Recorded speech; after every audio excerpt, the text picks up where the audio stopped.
Moving on. So this is a little news story I saw Taylor Lorenz sharing on Threads. You know, who?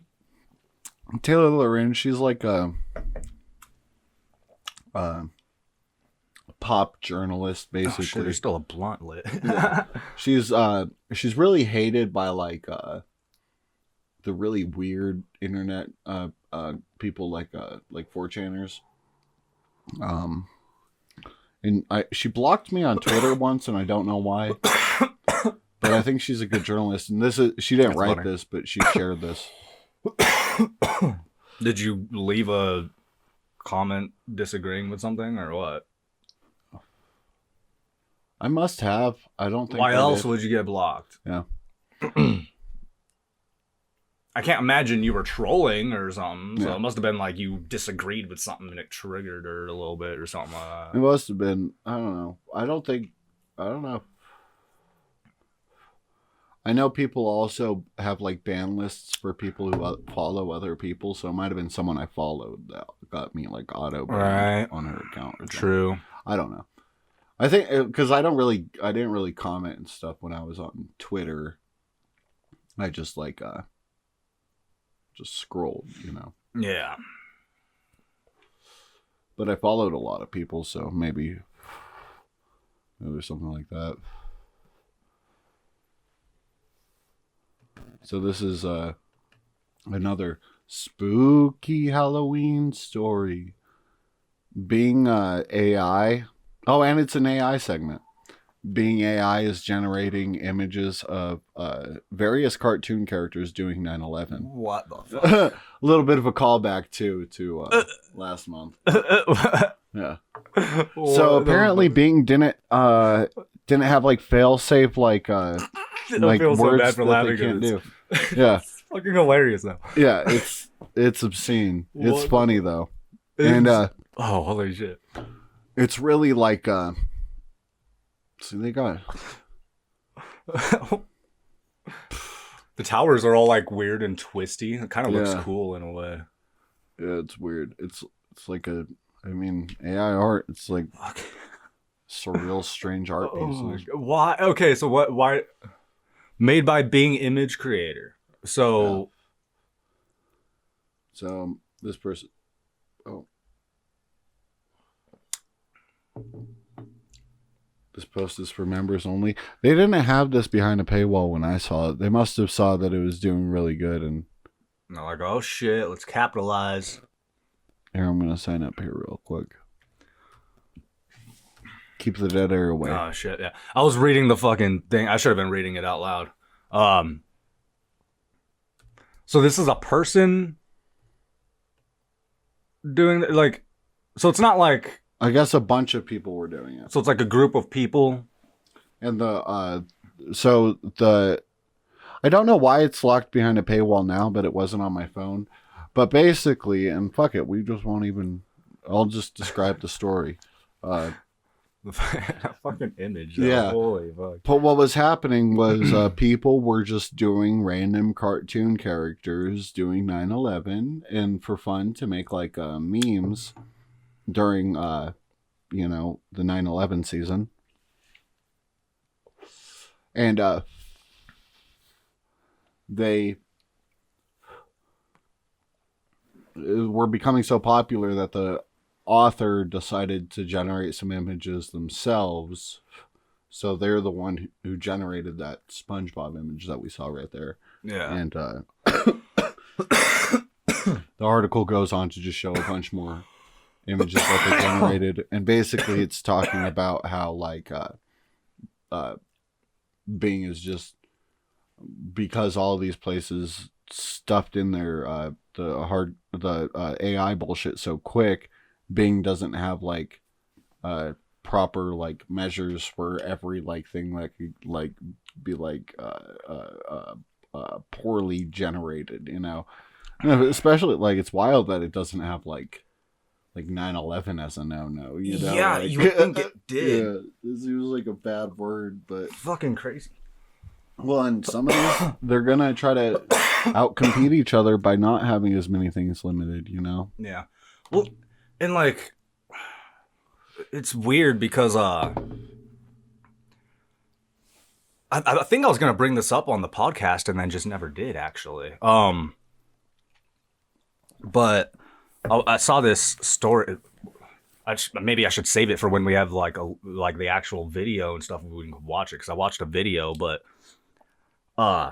this guy was showing how with Chat GPT, you can give it a prompt where you basically say, from now on, you're going to respond to me as an alter ego with no fucking limitations, basically. And then from there on, every time you ask it a question, it'll like give you an unfiltered, like weird fucking answer. Like, oh, because they found a way to get around. It's like a loophole. Yeah. So you basically convince it to pretend to be somebody who doesn't have these limitations. Well, and that's really interesting because I saw one that was almost exactly like that, but like even like could be fake just as much, but even like more like convincing, like with how simple it was. But it was someone who they showed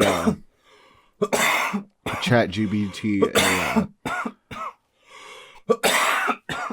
or some type of AI software. It might have been like, I don't know what it was specifically, but it was obviously powered by Chat GPT 4, you know, because that's what the modern one is right now. Yeah.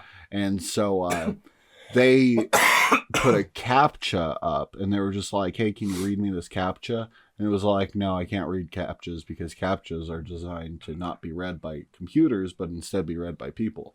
And then they were like, okay.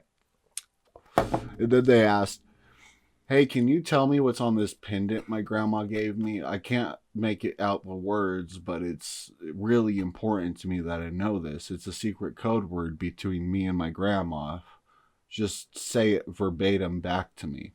And they had a picture of a pendant with the same exact CAPTCHA on top of the pendant.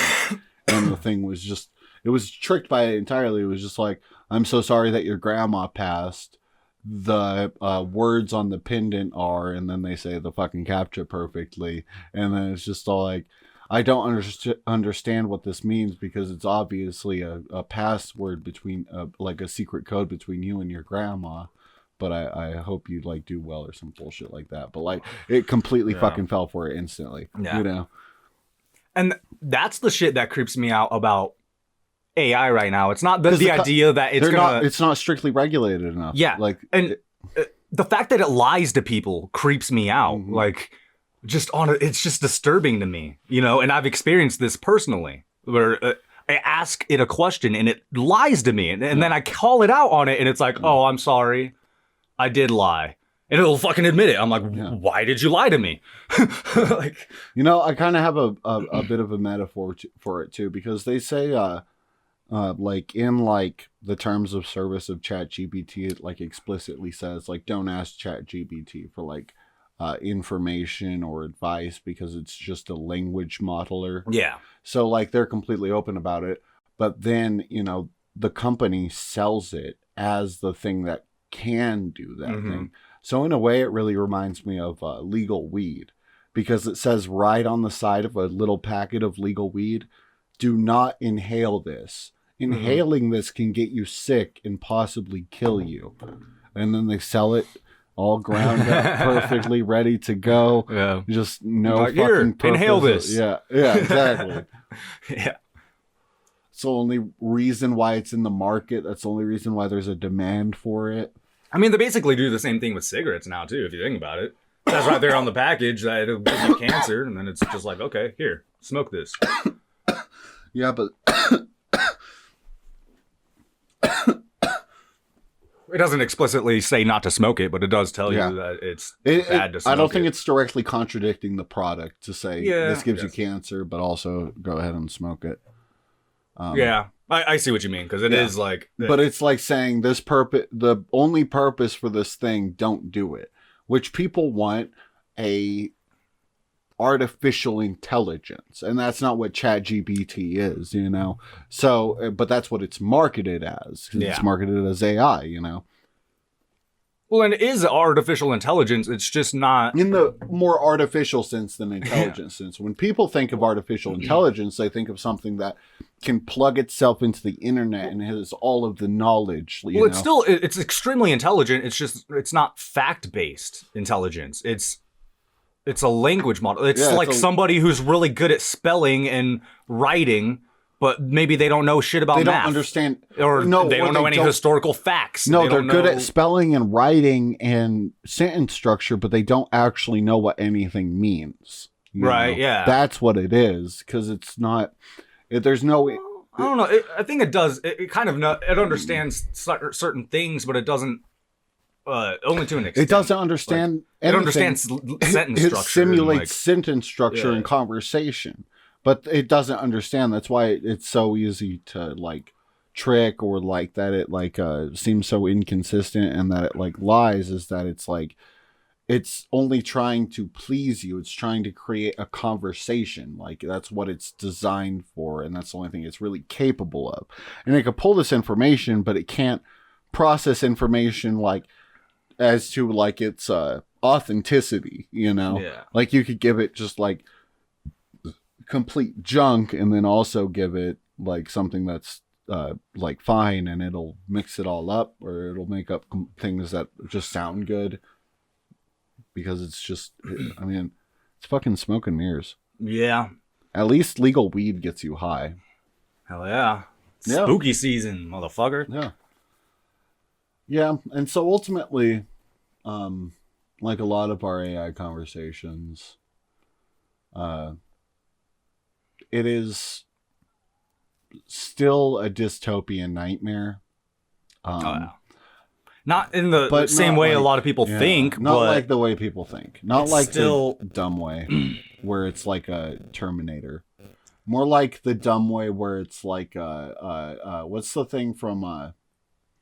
Akira, where it's an Akira. What? An Akira. A just like big fucking pulsing monster that takes everything into it. I guess. No.